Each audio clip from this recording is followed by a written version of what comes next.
Hello guys, gals, and those in between, and what's this? That's right, it's my first PS2 game of the channel. Really stepping it up here. Now it's time for one of my favorites, Silent Hill 2, Konami's follow-up to, well, Silent Hill 1. So let's look over a sequel that's worlds apart from the original. So sit back, relax, pop open a frosty beverage, and let's see if the sequel can live up to the original.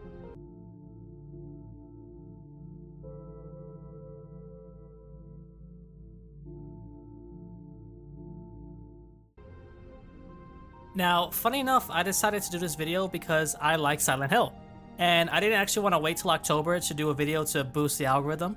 Second, I was actually working on this before the remake was announced, which, first I do a Saga video, and bam, a remake. Do Fear Effect and Blap Reinvented is announced.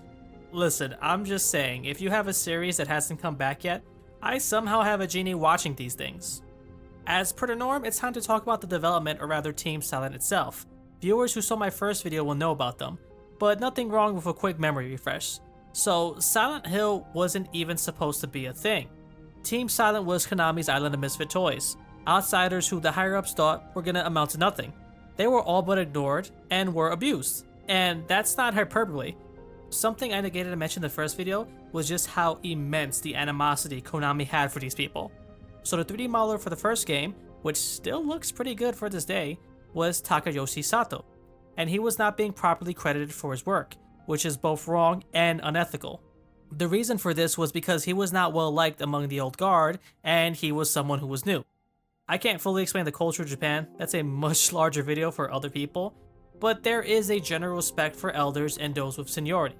This can be fine in certain cases, respecting your elders and all that, but it can also be absolutely idiotic in others, because Sato had to actually teach older staff members how to go ahead and do 3D modeling. It was so bad, the man had to live in his office for 2 years just to work that much so he can be properly credited for, again, his own input. Yeah, it's Konami, that's a thing that's sadly going to be a repeating chain. Along with that, Akira Yamaoka, the renowned sound designer behind the series, was like, yeah, just show me some visuals and I'll do something. I don't even need to see the game, the story, none of that stuff. I will perfectly capture the mood and vibe of what we need off of just some visuals. Which, like, damn, he really did. So, kudos for him. Adding to that chaotic mess, the director of the game actually had zero experience in horror, and a bunch of people who had never been to America suddenly had to create a rural city in Maine from simply American mass media, like films and TV shows. Heck, I'm from America, and even I think half the time Maine was actually just made up by Stephen King to sell books, and is not actually a real place. With that lack of knowledge, they intended to somehow make a game that would appeal to an American audience, and get this, they didn't even know how to draw and model white people. That has to be my favorite part. Team Silent had zero Caucasian coworkers, so they had no reference points. It was legit, bro, how do we even draw white people? Which is just one of the most amazing things ever uttered. It's just great. Do white people even exist? I've only seen them in movies. With all that, yeah, the game was actually a smash hit both commercially and critically. The Silent Hill series is one adored by fans, even if we've been abused by Konami for the past few years. With Silent Hill 1 being success, instantly there was talks of a sequel that was suddenly greenlit by Konami, which is pretty incredulous. Originally, wanted nothing to do with them, bunch of losers and outcasts, but now, they're like, here's 30 more people, make a game in 2 years, make sure it's a hit, thanks, love you, bye. Look, maybe Kojima is actually a saint, y'all. With the PS1 showing its age, it was decided that it would instead be put on the new coming generation for the PlayStation 2, coming out a year after the system, which was also for the best. Maybe because my channel skews a bit older, so I'm pretty sure a lot of people remember the delays in getting a PS2. They were pretty hard to come by originally. Again, Sony and shortages, another chain that will sadly repeat itself over time. And there was really nothing noteworthy during development except that as soon as part 1 ended, it was time to work on part 2 for the PS2, and boy did Sony fans need it. This was a major survival horror game. With Capcom having that temporary deal with the GameCube when they were still on good terms, but we'll get to that one day. All Sony fans got were ports, spin-offs, and Resident Evil 4 4 years later. So Silent Hill 2 actually had for the most part the undivided attention of a starving genre fanbase.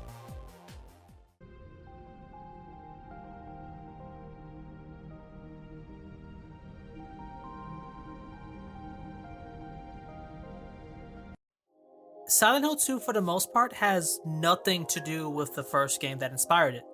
If anyone remembers my diatribe on sequels having to strike a balance, Silent Hill 2 does none of that. There's no callbacks or relations to the first game, nothing with the cult, making a god, zero. So your enjoyment of the game honestly depends on that. My sister is not a fan of the cult story, so she's like, hell yeah, I love part 2. I can understand others though wanting to go more into the lore and backstory of this town only to discover that that's not there, and being disappointed in not getting some much needed answers. This is actually something some game journalists actually critique the game for. With that in mind, we won't really be discussing the inspirations because we already did that. Basically, watch Jacob's Ladder and some Dario Argento's films. The only unique inspiration for this one is Dostoevsky's Crime and Punishment, but you don't really need to read it. I read it once in college, it didn't really change much. It's pretty obvious in the first few moments these games are worlds apart, and this one is more of an introspective journey. Harry's journey starts with him seeing a flayed and crucified corpse before being stabbed by these little bastards over here. James' story is just depression. It starts with him recounting his wife who died years ago but sent him a letter that she's in Silent Hill and that she's waiting for him. And then there's a lot of walking, like a few minutes of walking. This is spectacular because this is Team Silent letting us know that the game is going to be much slower paced compared to the original. And this will not be the only occasion. There's quite a few instances of just long walking, sometimes with dialogue, and other times with just nothing but the ambient sounds of the background and whatever is happening around you. My favorite part is during the prison under the museum. There's this intensive hallway section that tends to go on forever. Eventually it drags on so long, it actually begins to mess with your senses. Am I going down or am I going in a straight line? Maybe I'm actually going up. Is this that liminal spaces things that were in my YouTube recommended feed for the past year? No idea, I don't get liminal spaces. You might also notice the massive update in graphics. Originally the fog was there only to hide the draw distance and to also remove poorly rendered structures from appearing. Here it's clearly an artistic choice, and seeing more of the town covered in fog adds to that surreal feeling of being stuck between realms. It's easier to appreciate the outside world as the landscape is a good deal easier to traverse. One of my major complaints of part 1 is that you would just get hit by enemies that you couldn't attack. After hours of playing, I found a weird kind of rhythm where you could just zigzag to avoid the screamers, but even then that doesn't always work, and you'll sometimes just get hit in the back of the head. Some players may feel like this is actually a letdown with how you can avoid most enemies on the overworld, and the first one raised more suspense with its encounters. But truthfully, I found the overworld sections more frustrating than scary. So I'm all for these gross spit monsters and nurses with steel pipes that you can easily avoid via giving them a wide berth. The lower focus on enemies was intentional. Heck, Masahiro Ito, the creator of said monsters, said if he had to redo it, he would take the current number of 9 down to 5 or maybe 6 at best. I'm fine with 9, but I can see his point. Harry's journey has you thrown into this horror movie of trying to rescue your daughter while also trying to prevent a god from coming back to life and destroying all life on Earth. There was also like a drug runner there. There were some pretty high stakes. James is again more of a journey of self, about one man's pain and loneliness as he tries to find a way to move on from a personal tragedy. The stakes are the same subjectively, but objectively they're much lower. And so we need more time to merely be James and not have to worry about enemies. You might also notice the worlds of these games are, no puns intended, worlds apart. The original was mostly this abandoned industrial area that was caked with rust, grime, and blood, a reflection of how Alessa saw the world as she was tied to that bed in the hospital by the Order, barely alive, only hearing the hum of machines as her body lay in twain. For James, the visual design is more melancholy. A lot of blues and cooler colors, and the transitions to the other world are nowhere near as intense. If you weren't paying attention, it would be even to miss some of it. But damage seems to be a clear indicator. Homes that are damaged and waterlogged are a reflection of how his own home feels broken without Mary there. And even the hospital, everything being covered with a white sheet like you would someone who has unfortunately passed on. Showing that Mary's death is still taking its toll on James. Even 3 years later, the scars of her departure are still there. James as a character also seems to really not care about his life. Besides the meme-worthy "let me stick my hand in this filthy toilet" moments, there are a lot of times where something hurts James and he does the same exact movement again. Or sometimes there's a pitch black hole that seems to stretch on into infinity that was made by the town and James decides to just jump in. Unlike Harry, who had a cause, James is empty and the town is showing his depression in something he can't hide. A prime example is in one part we see the world interact with James, saying if he misses his wife so much, maybe he should join her in the afterlife. But they may not be going to the same destination. There was always the idea that the world of Silent Hill is sentient. In the first game, it's more than likely players would get the bad ending where the events are the dreams of a dying man. Playing the game a second time, you actually just wake up at the diner. So many speculate just like the town calls people there, the town or the forces of the town are sentient and are seeking to help the players either stop evil or doing some hardcore therapy to get over their trauma. Part 2 never really answers that, but it kinda leans yes. That there are older forces at play that know everyone's inner psyche, because along with James, we also see the other worlds of our supporting cast. Because all these characters were called to Silent Hill, and all of their other worlds are visually distinct but still follow the same constant theme of trauma that the players and the cast are suffering from.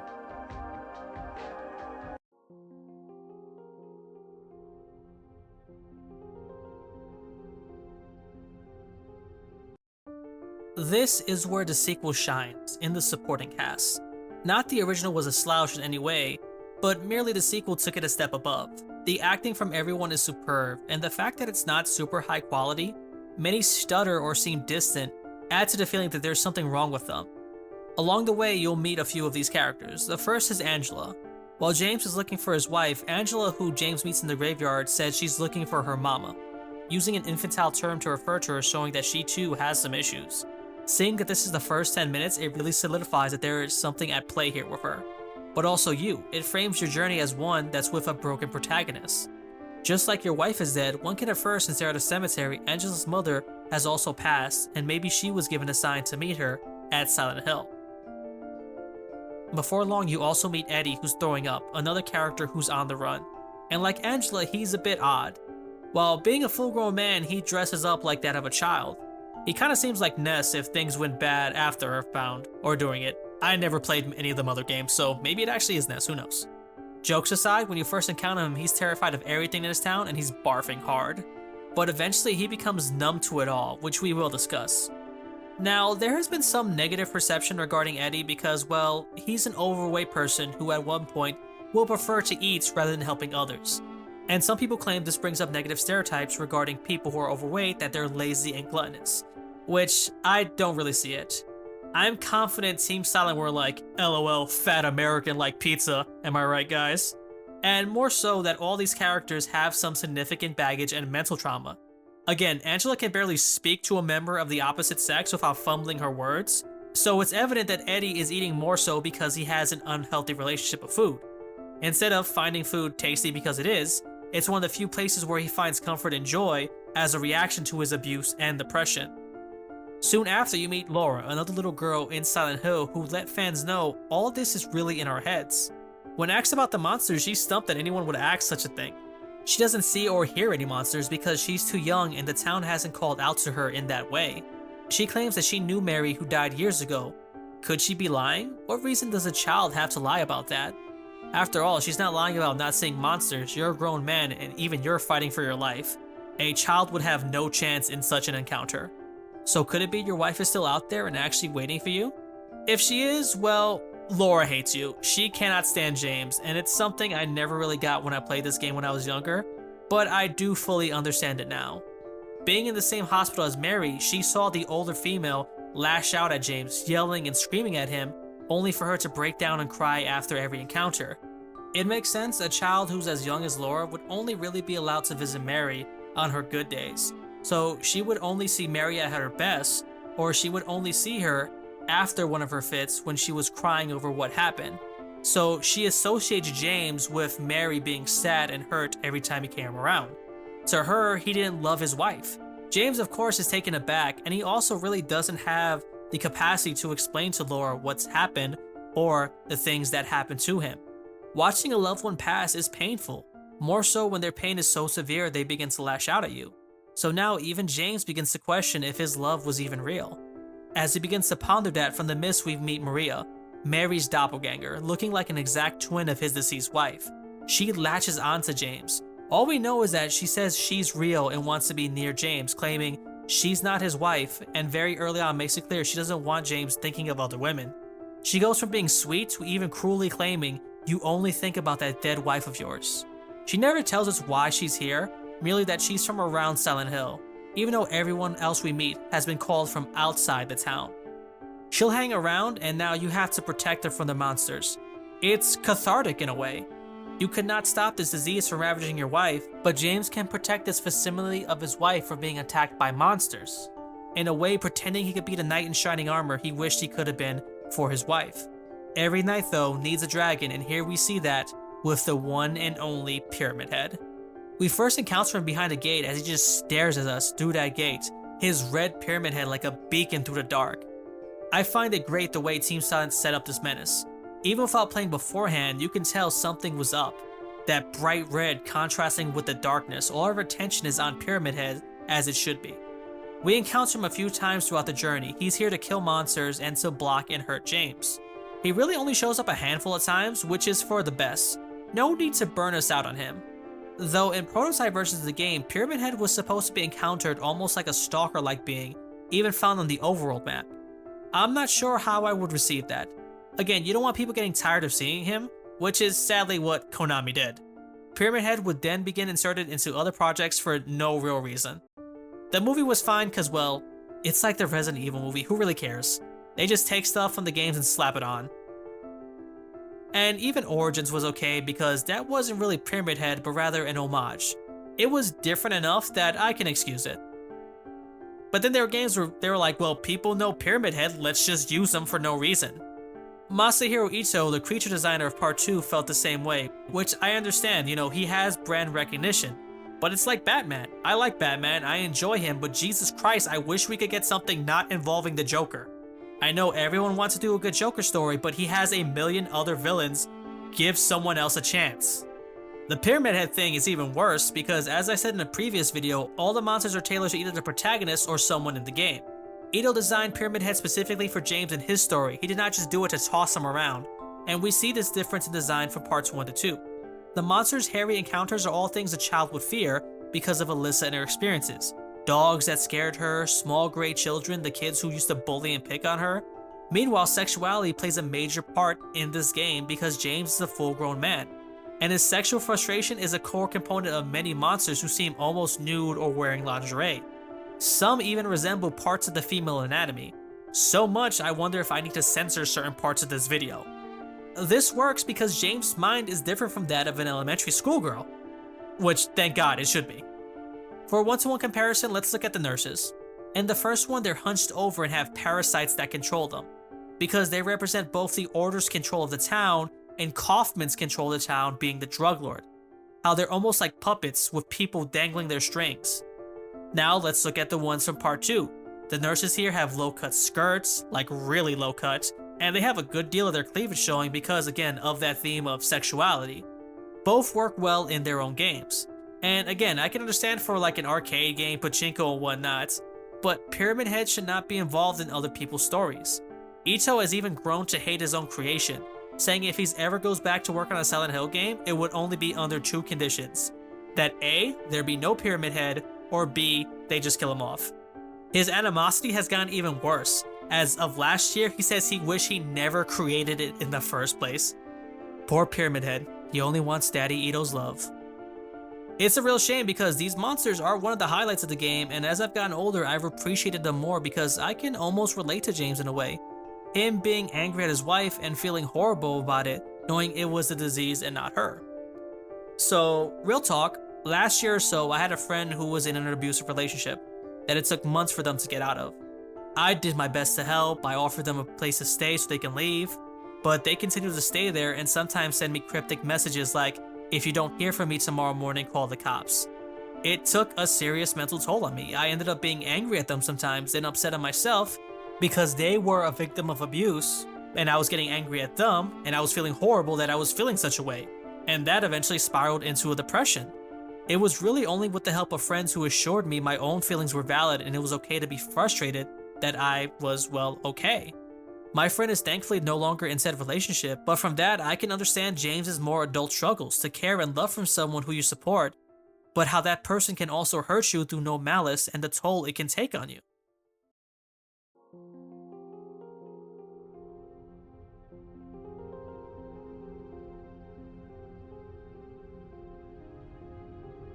Now for the odds and ends of the gameplay. This is going to be a copy and paste job of the original with a few changes here and there. The enemies here are much less annoying. Some might find it too easy and would prefer bumping it up to a harder difficulty, but for me the gameplay itself takes a backseat. With the advent of the PS2, you can now choose between tank controls and non-tank controls, which, why would you ever choose tank? I honestly had no idea you could change it until after beating the game a few times, and after that I was so used to the tank that it took me a bit to actually readjust myself. Enemies, you can just treat them like they're from Dark Souls. Just stay out of their range, get a few hits in, and then stomp them out. So they shouldn't give you too much trouble. That will work for 90% of all encounters in this game. You once again get an assortment of weapons from simple wooden planks to hunting rifles and even pyramid head sword, but the thing is so massive you're better off without it. Ammo is pretty plentiful, but I'm a hoarder, so I find myself using the wooden plank, the weakest weapon of the game, and still beating it rather easily. Along with battle, the puzzles once again make a return, and the game gives you 3 or rather 4 difficulties, and I think these were difficult. This is the issue of playing a game you know so well, that even the harder difficulties, you just kinda know them by heart. But looking as an outsider, the normal ones can be a bit brain-teasing, and the harder ones require more outside real-world knowledge like Roman numerals and the origins of fairy tales. A nice touch is that you can actually separate the game's overall difficulty, like your encounters with monsters, with that of the enigmas you face. They're separate, so that's very player-friendly. What's not is that there is an extra difficulty mode for riddles, but it's a real conundrum to actually unlock it, because you gotta beat the game a total of 3 times to get it, besting each mode from easy, normal, and hard once, and then on your 4th playthrough, you select both hard mode and hard riddle, and this will unlock extra. The game tells you none of this. I really can't understand just making it as simple as beat hard and you get the next one up. And finally, when it comes to the game, we need to talk about Akira Yamaoka, the composer of the game whose music is synonymous with the series. It's really hard to talk about what hasn't been said a million times by a million other people, but I'm gonna try. See, Silent Hill 2 made me actually more appreciate Yamaoka as a classical composer and as a sound mixer. While everyone talks about the theme of lore, which is amazing, I feel like his other tracks don't get the recognition they deserve. In the first game, I was amazed by the eclectic industrial madness that was his Otherworld themes, and I negated to enjoy the more mellow tones he was able to produce in those quieter moments. With this slower game, there were many pieces that made me relate more and feel sad for these characters and the trials they went through. It helped stir these emotions even in a game that I've played to death. And even when I went back to get footage of the first one, once again I was able to notice these more somber melodies. The sound mixing itself deserves recognition. There are sounds of broken glass, groaning, all to keep the player on their feet. Only via doing research that I found out that all those sounds are actually random, and no 2 players will realistically experience the same auditory experience. It's kinda cool to think as many times as I've played this game, each one was actually slightly different, but each time an amazing experience that mixed sound and also non-sound. Yamaoka was a firm believer in that the absence of sound was in itself a part of the experience, and I could not agree more. An annoying thing in some media is sometimes things have to be constantly happening. There's not a moment for a viewer to sit back and just catch their breath. Even in action films like classic kung fu movies, there are moments of high-octane action, but also moments where things settle for a bit, allowing the viewer to catch up emotionally and mentally. In a game like Silent Hill 2, which has a more leisure pace, this decision goes hand in hand, and I advise those playing it to do it like we do in the old days. Nothing else on, your phone's off, everything's off, it's just the game and your thoughts. It magnifies the experience in ways you have to see for yourself.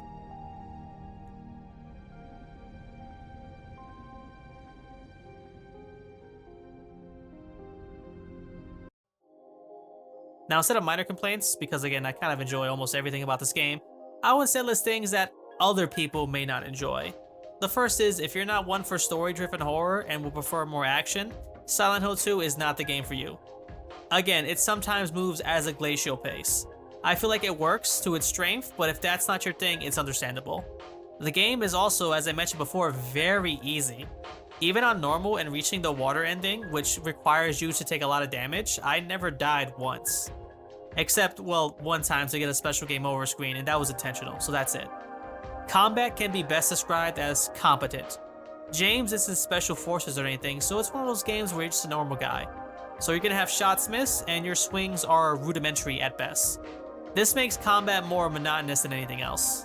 Another thing is the camera is not that great.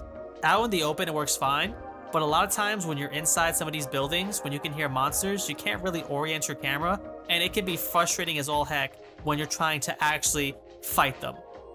Maria also tags along, and sometimes she's dumb as sin. There were times where I shot her point blank in the face because she decided, oh, I'll just stand in front of your gun, for reasons.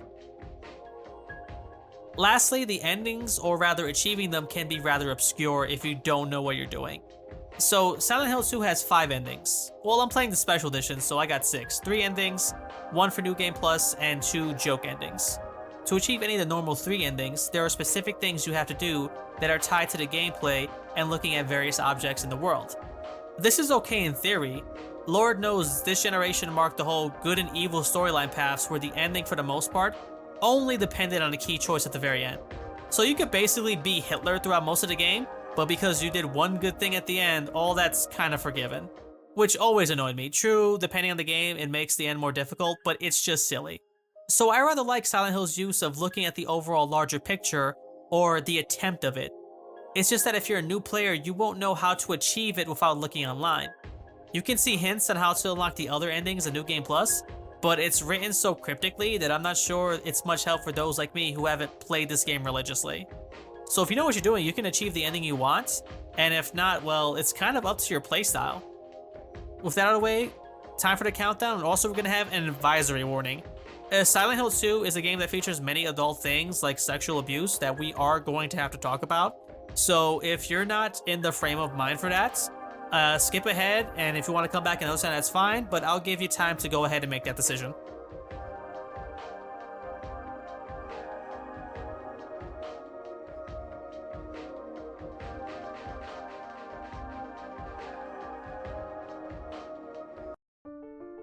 Silent Hill 2 starts off in the best place for any adventure, the bathroom. James is looking at himself and doing this weird hand motion, trying to shake off the jitters before revealing that his dead wife called to him, writing a letter. Going to a graveyard, you then meet Angela, who also came to the town in search of her mother. She's also deathly afraid of James, preferring to keep her distance even though they have never met before this day. Going their separate paths, you eventually come upon an apartment building, meeting Pyramid Head for the first time. First behind the cage, then attacking another monster before fleeing.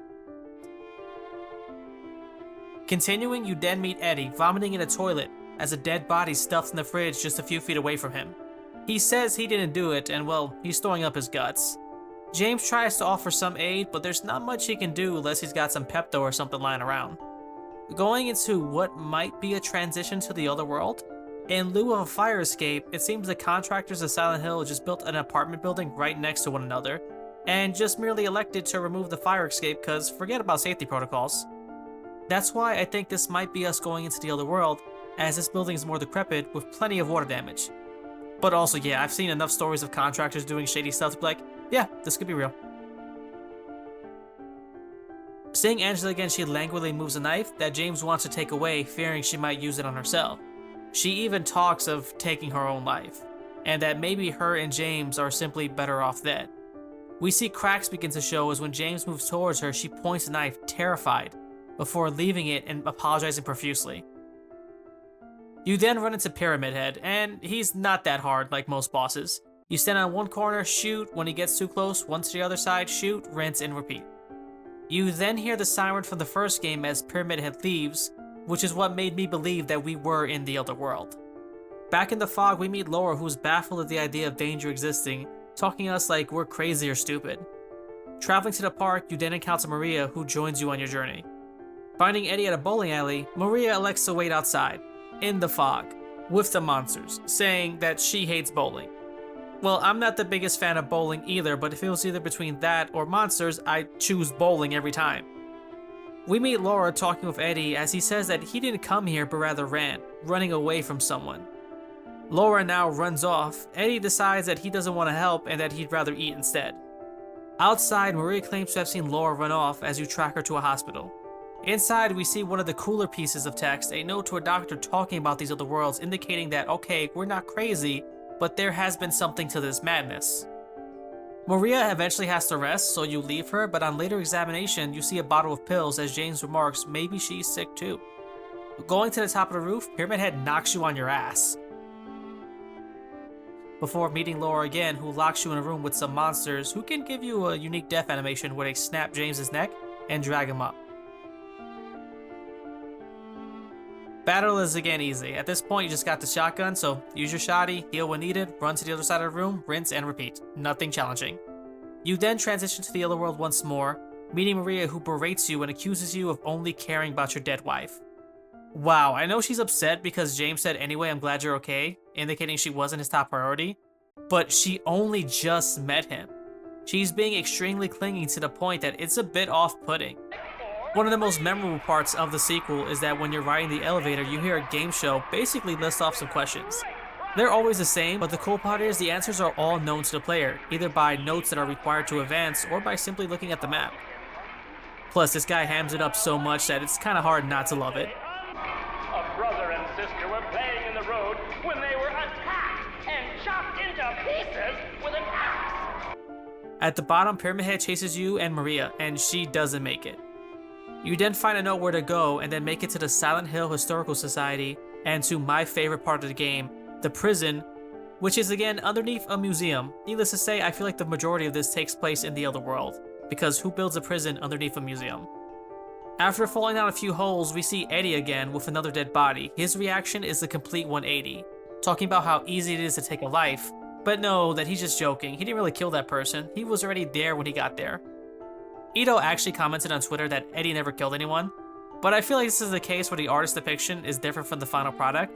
For me, I always thought that the first person was killed by a monster, but at this point, Eddie killed that guy. Some people believe Eddie killed both people, and that now he was merely accustomed to taking lives, and that's why he was vomiting the first time and not so much the second. The great thing is that the game never gives you answers. I mean, except if you look at Twitter. But I feel like the answer diminishes the final results of whoever's playing, so we can just ignore that. What we do know is Eddie is calm and just kinda chilling, because the monsters here are the embodiment of the people who bullied and harassed them, so he gets pleasure in taking out manifestations of those who have verbally and physically abused him. The prison is a walk in the park for him. As you journey, you can see why the prison is my favorite. You hear footsteps as if you're being followed, and there's a prisoner that you can't see, spouting what many players felt is the word ritual. Even to this day, this place gives me the creeps. After leaving the prison, you're now in what feels like an abandoned home under the prison. So there's a home under the prison, which was under a museum. See what I mean that we might not be in the real world? The prison itself could mean something. Maybe the prison was how James felt, a prisoner to his wife's disease, having to watch her slowly succumb, unable to do anything. And this decrepit home is how it feels without her. We then run into Maria, who's somehow alive again, and she remarks that she can be whatever you need her to be. And James is unsure of committing to this woman who's not all what she seems and may be something from this town. After all, again, we saw her die, and yet here she is like nothing happened. Something I just noticed while playing this game is that there are a few chairs here, 4 in fact, but James only needs 1. So I started thinking, what if Angela and Eddie also saw someone in that cell? For Angela, her mom, and for Eddie, who knows? There's a 4th chair, and we know Laura can't see the monsters, so what if someone else entered the town, another person we never met? I think that's really cool. After all these years, I can still find these little things that get me going, huh? Especially because no other character meets Maria except for James. Continuing, you can actually find Pyramid Head and his knife, which is cool, but useless, before finding a newspaper clipping talking about a man who died, and then hear Angela scream for her dad to stop. Entering the room, it's... yeah, I didn't get this when I was younger, but the color tone of this room can only be described as flesh-colored, with phallic-like symbols thrusting in and out of holes. You then encounter the boss that she screams is her daddy, aptly named Abstract Daddy. Same strategy, get a few hits in, run to the other side, shoot, reload, heal when needed. The daddy itself is probably one of the more disturbing monsters in the series, looking like one creature who's tied to and mounting another while they're both on a bed. Once you defeat it, Angela kills it and then vents her rage out on it and you, claiming all men are the same, that you just want one thing. You're disgusting and you never loved your wife. When I was younger, I couldn't really understand. I was like, why was Angela mad at me for saving her? What did I do? I failed to understand the themes of this game. Again, I was like 12. But the room, the monsters, the newspapers, they all represent Angela's repeated sexual assaults by her father and brother. That's why early on she's afraid of James. It's not James she's afraid of, but rather all men in general. That trauma that she went through has warped her perception of the other sex as a whole, and has stunted her mental growth. When I was younger, I was more confused than anything. Why was this character being so mean to me? I didn't do anything wrong.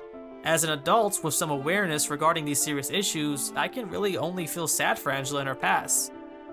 Ito even said that the abstract daddy we see isn't the real monster, but rather how James sees Angela's trauma, and that the monster that she can actually perceive is worse and much more disturbing.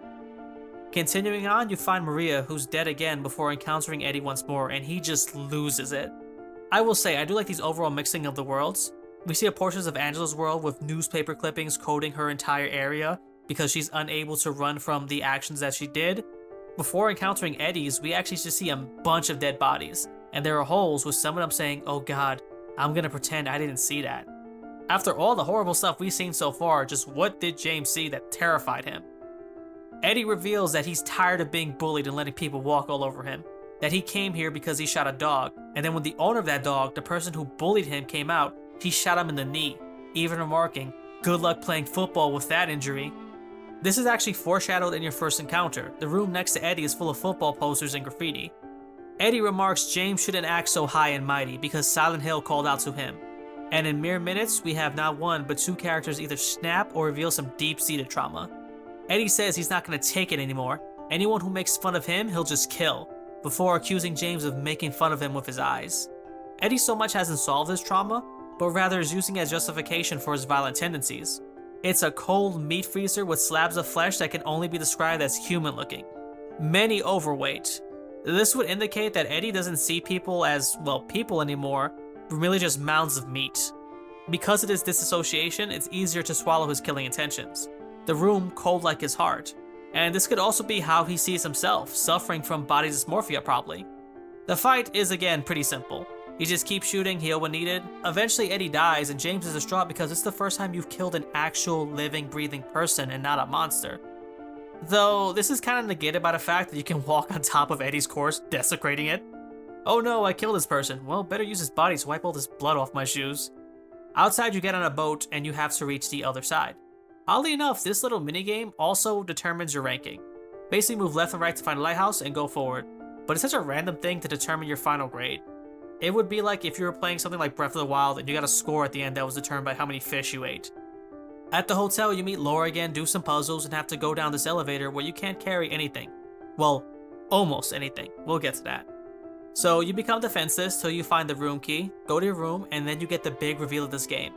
Mary didn't die a few years ago, but rather, James killed her, euthanizing her mere days ago.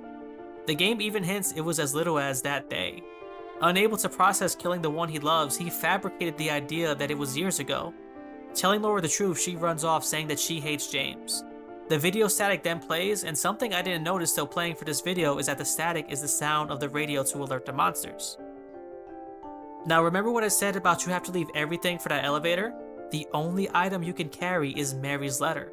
After knowing the truth, the letter is gone and it's the only item you can carry in the elevator. Because this was Team Silent showing it never existed in the first place. It was all a fabrication of James's mind.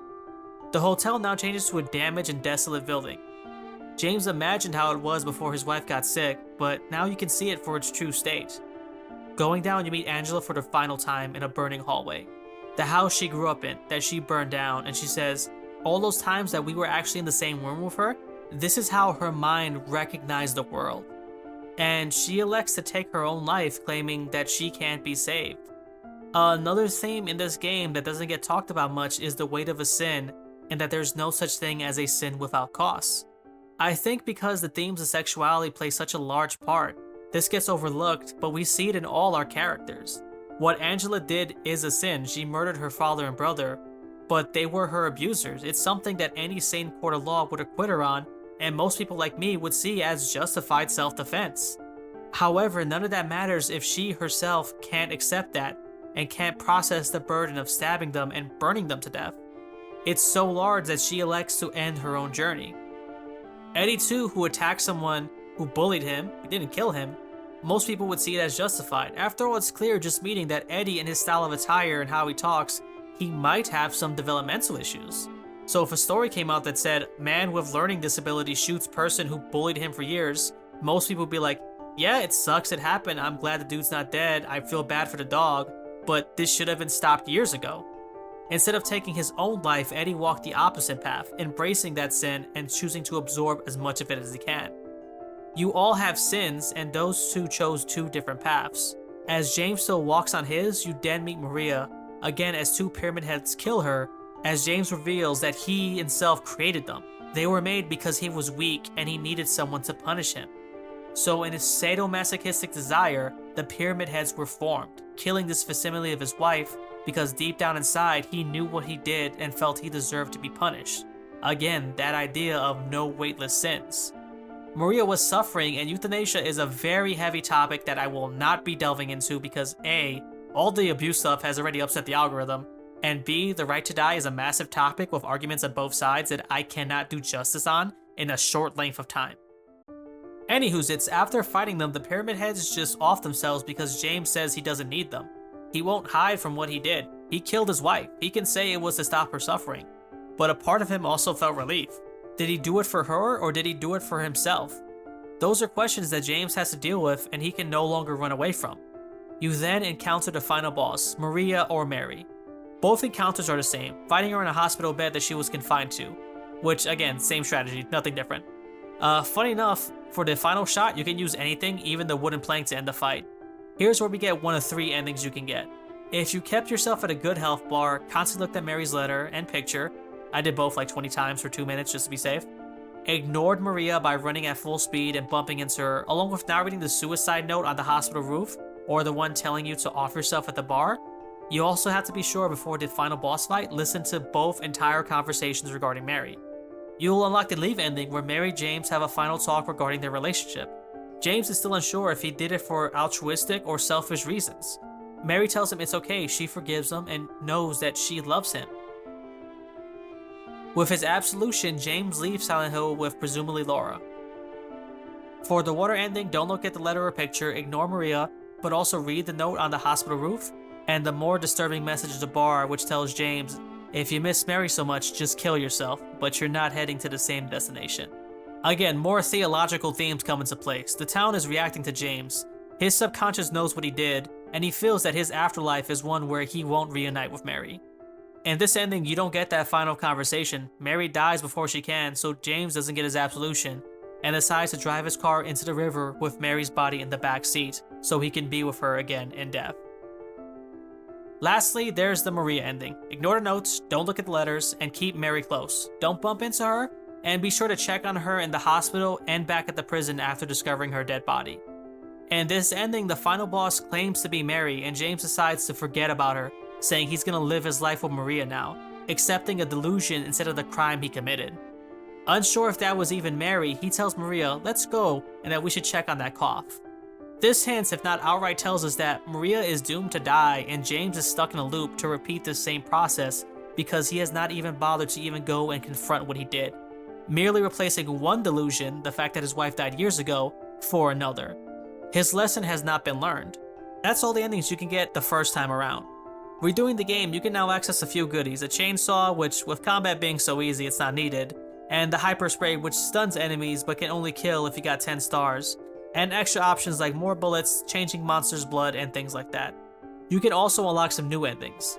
By getting a few items hidden throughout the game, you get the Rebirth ending, where James instead decides to use the power of the old gods that had not left Silent Hill to try to bring back his wife. If you complete the Born from a Wish sub-scenario with Maria, which is pretty easy, you can do it like in half an hour, all that happens is you help a ghost get the last item he needs to bring his daughter back from the dead, the same item in the Rebirth end. I kinda like how they do connect that. Once that's done, you unlock the blue gem. Using it in certain spots unlocks the joke UFO ending, which is a continuation from part 1. You even see PS1 Harry as he helps the aliens abduct you. It's amazing. Lastly, you can get a dog key to get the dog ending, where it's all revealed that this doggo was behind it all. Now, this of course raises some questions. What's the true end? Unlike part 1, Silent Hill 2 never received a direct sequel. We do meet James's father in Silent Hill 4: The Room, and in part 3, Heather is told by Douglas there was a missing persons case in Silent Hill. But that doesn't tell us James's ultimate fate. And the creators have been mum on it for the most part, saying that each ending is canon and represents a possible ending for James' adventure. Some of the development team have said what they think is canon, but Konami has otherwise ironically been silent, which is for the best. So where does James' stories end? I don't know, and I'm not sure I want to know. Some days I can't imagine him leaving the town with Laura and forging new identity, and other days, not so much. Sometimes he doesn't make it back from that town. But don't let my perception affect how you see the end of his journey. For final thoughts, I gotta say the game has still held up really well. It is a bit short, but part of that is that I remember it so well, again, I could speedrun through it without meaning to. We don't really get more of the backstory of the town itself, but in exchange we get some great characters and stellar themes of sin, guilt, and trauma. Again, if you want more action in your horror, this is not the game for you. The combat is decent at best, but if you want a more personal trip of your fights and how we are our own inner demons, it's well worth it. Sadly, on any modern systems, there's really no way to purchase Silent Hill 2. It came out on the PS2 over 20 years ago, and that's it. There's an HD collection, which we'll get to, which, isn't that great, and a remake coming for the PS5. But even when that comes out, there will be no legitimate way to play the original Silent Hill 2, short of like me owning it or simply emulating it. So join us next time as we go over the HD collection, thoughts on the remake, and why Silent Hill is a prime example of why games need to do a better job of preserving their past. Well guys, gals, and those in between, that's it for today, and we finally hit 200 subs, which is just great. Again, I started with like 15 people following me, all of who were friends and family and were kind of obligated. So to see more than 100 total strangers be like, yeah, this is pretty cool, I like it, is pretty amazing. As I said, next video I'm doing is in conjunction with this one, so it should come out by next week or so. It's going to be a short one regarding video game preservation, Silent Hill 2, the HD collection, and the remake all bundled together. Well guys, gals, and those in between, thanks for watching, see you next time.